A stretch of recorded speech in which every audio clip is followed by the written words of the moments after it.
नमस्कार, आप देख रहे हैं जौनपुर टुडे। मैं हूं शुभम अग्रहरी। साथों, पहलगाम घटना को लेकर स्वामी अभिमुक्तेश्वरानंद जी के द्वारा बड़ा बयान दिया गया है। स्वामी अभिमुक्तेश्वरानंद जी के द्वारा इस हमले का निंदा किया गया और साथ ही साथ बताया गया कि अब सरकार को जमीनी स्तर पर काम करने की जरूरत है, न कि सिर्फ घोषणाएं करने की जरूरत है।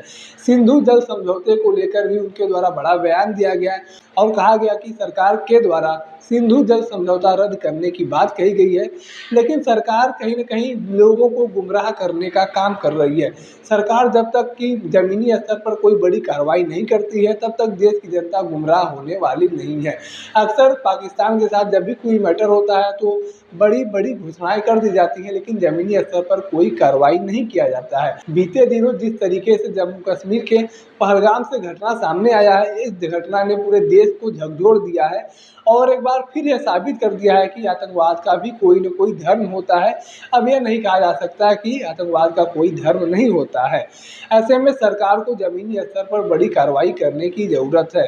सरकार सिंधु जल समझौते का जो घोषणा कर रही है, यह सिर्फ एक घोषणा मात्र है, कागज़ पर कार्रवाई मात्र है, लेकिन ज़मीनी स्तर पर कोई कार्रवाई होती हुई नज़र नहीं आ रही है।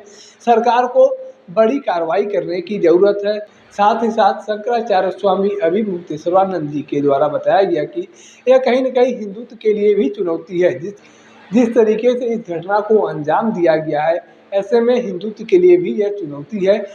यह घटना सिर्फ किसी व्यक्ति विशेष की नहीं बल्कि पूरे देश की घटना है और अब हमें अपने पूर्वजों के पराक्रम की ओर भी देखना चाहिए। जिस तरीके से उन्होंने संघर्ष किया, जिस तरीके से उन्होंने लड़ाई की, वैसी लड़ाई अब हमें भी लड़ने की ज़रूरत है, वैसे संघर्ष करने की अब हमें भी ज़रूरत है और कहीं न कहीं पाकिस्तान को धूल चटाने की ज़रूरत है। जब तक पाकिस्तान को कड़ा सबक नहीं सिखाया जाएगा, तब तक इस तरीके की घटनाएँ होती रहेंगी और अब यह सही समय है कि सरकार पाकिस्तान को सबक सिखाने का काम करे।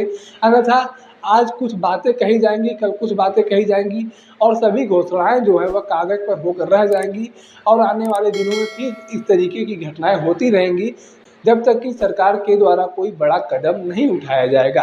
हालाँकि सरकारी स्तर पर बात करें तो आपको बता दें कि सिंधु जल समझौते को रद्द कर दिया गया है।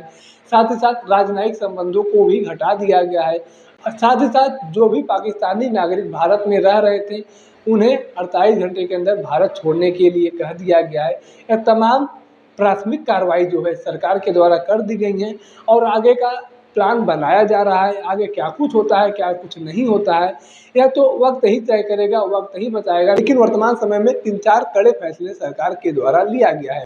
साथ ही साथ स्वामी अभिमुक्तेश्वरानंद जी के द्वारा पंडित धीरेन्द्र कृष्ण शास्त्री यानी कि बागेश्वर वाले बाबा को भी जमकर घेरा गया और बताया गया कि जो पंडित धीरेन्द्र कृष्ण शास्त्री कहते हैं कि हम भविष्यवक्ता हैं, हमें सब कुछ पहले से पता चल जाता है, लोगों की समस्याओं का वह हल बताते हैं। उन्हें लोगों की समस्याएं पहले से पता हो जाती हैं, लोगों का नाम, परिवार का नाम, लोगों का पता, लोगों का प्रॉब्लम सब कुछ उन्हें पहले से पता हो जाता है। तो क्या बागेश्वर वाले बाबा को इस बात की जानकारी नहीं हो पाई कि देश को बड़ा खतरा होने वाला है, देश में इस तरह की बड़ी घटनाएं होने वाली हैं? अगर उनके पास कोई शक्ति है तो उन्हें इस बात की भी तो जानकारी हो जानी चाहिए थी कि देश के ऊपर कोई बड़ा खतरा होने वाला है। लेकिन बागेश्वर वाले बाबा जो कहते हैं कि हम पूर्वानुमान लगा लेते हैं, उनके द्वारा कोई बयान नहीं दिया गया है। उनके द्वारा कोई पहले से पूर्वानुमान नहीं बताया गया कि देश के ऊपर कोई बड़ा खतरा है। ऐसे में यूँ कहा जाए तो गलत नहीं होगा कि सरकार के साथ-साथ पंडित धीरेन्द्र कृष्ण शास्त्री के ऊपर भी सवाल खड़ा किया गया है। बाकी इस घटनाक्रम को लेकर आपकी अपनी क्या राय है, आपकी अपनी क्या जानकारी है, कमेंट बॉक्स में लिख सकते हैं। अगर आप वीडियो को फेसबुक पर देख रहे हैं तो पेज को फॉलो करें, यूट्यूब पर देख रहे हैं तो चैनल को सब्सक्राइब करना ना भूलें। साथ ही साथ आप हमारे पेज को, हमारे चैनल को इंस्टाग्राम और ट्विटर पर भी फॉलो कर सकते हैं। धन्यवाद।